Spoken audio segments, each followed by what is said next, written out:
So it's been about a week since the Arc Raiders server slam, and I wanted to give my thoughts on the game. After letting it simmer for just a bit, I didn't want to just throw my feelings out there and what I was thinking right away and end up saying something I'd regret once the hype wore off or all of that, you know?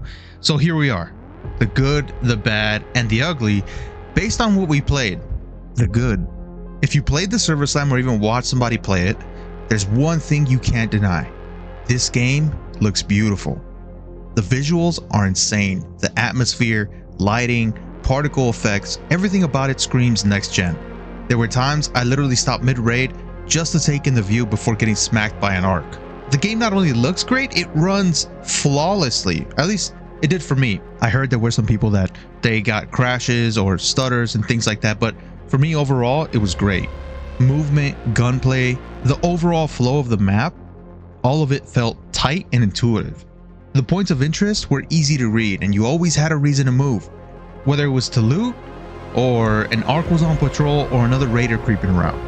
And let's talk sound design. Top tier. The echoes in the distance, the way fights sounded far off, the mechanical screams of the arcs patrolling nearby. It built tension every single time you dropped topside. Trying to extract, the stress was real. You never knew if you were about to run into arcs, or raiders, maybe even both. The arcs themselves, phenomenal enemies. They weren't your average dumb AI. I was more worried about arcs than I was ever about other raiders. Now that's saying something. These things wiped out most of humanity, took over the top of the earth. They should be tough. Every fight felt like a real decision. Fight, flee, or pray that you make it out. Another thing to mention, being able to extract while downed, man, this was peak. I don't care what anybody says. Having that tiny sliver of hope when you're crawling to extraction is everything, but it also robbed you if you died in some crazy way or you were denied entry, which happened a lot and it was hilarious. And then proximity chat. I teamed up with randoms mid-raid to take down big enemies like bombardiers or leapers, and those were great times. Nothing made me more salty when teaming up for a big fight, celebrating the win, and starting to loot, then getting third-partied by some random team or some random person. That made me so salty. And if that was you, that's why nobody likes you. I truly hope you burn your toast. Another straight vibe was night raids. The lighting, the tension, everything about them just worked. And the fact that they prioritize solos versus solos and trios versus trios, the only thing I'm hoping for is that they have a queue for duos, or they prioritize whatever size team that you're in. Because man, that would be perfect. The bad. And again, this is just my opinion, but I know I'm not alone here. If I touch on anything that you're able to relate to, hit me with a like and consider subscribing. I appreciate you. Let's keep going. Ammo. My goodness, the ammo.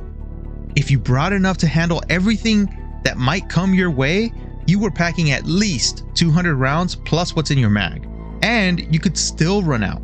Especially fighting arcs like the bombardier or leapers, or just when they all swarm you. There needs to be more ammo topside. Either that, or make the arcs have a good amount when you take them down. You're already spending what, 3 mags maybe? Now I don't mind a challenge, but when you run dry in the middle of fighting an entire arc family reunion, it gets frustrating fast. And the reload speed, it's just a tad bit slow. At least that's how it felt when you needed it the most, right? That's probably how it should feel, but man, not a massive change would be needed here. Just a small buff, a half a second quicker. That tiny adjustment could make all the difference. Now when it came to arcs detecting you through the brush, that was kind of annoying. I get it, they're machines. But if I'm in a bush doing my best Metal Gear impression, like, let me cook for a second, man. You know, you shouldn't be seeing me in this. As a solo, taking on a queen felt near impossible. I only found 1 Wolfpack grenade my entire time playing, which is barely enough for a leaper or a bombardier, let alone a full boss fight.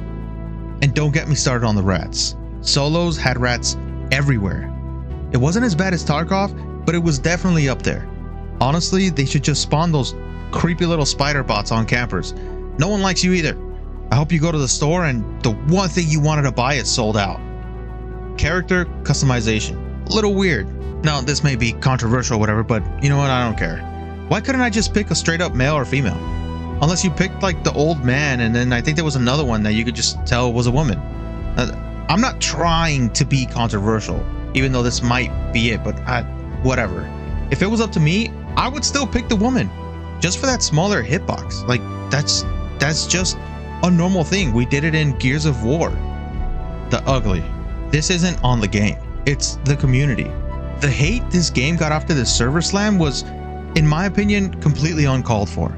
People forget what this test was. It wasn't a demo. It wasn't a preview of the full game. It was a server test. It was for the devs to identify bugs, balance issues, and server stability. And guess what? It worked. We only got one map. And even then, it was probably less than 10% of the actual content. That was clear from the start. Yet, people jumped on social media acting like it was the final product. Look, if it's not your kind of game, that's fine. But don't trash something you don't understand. Some folks just hate to hate. That's the ugly truth. Despite all that was said, I'm still excited for Arc Raiders. The devs already making updates and changes before launch because of the server test. And from what Embark Studios said at TwitchCon, they're planning a 10-year roadmap of content. In one of my other videos regarding Arc Raiders, I said this could be the game of the decade. Like, little did I know that they were actually doing this. And to everyone who canceled their pre-order, I do truly believe you're going to end up buying the game again. Once you see how massive this game actually is and is going to be, you're going to want to buy it. Arc Raiders launches on 30th. I'll be topside that day. This one's going to be something special. Thanks for watching, and as always, God bless.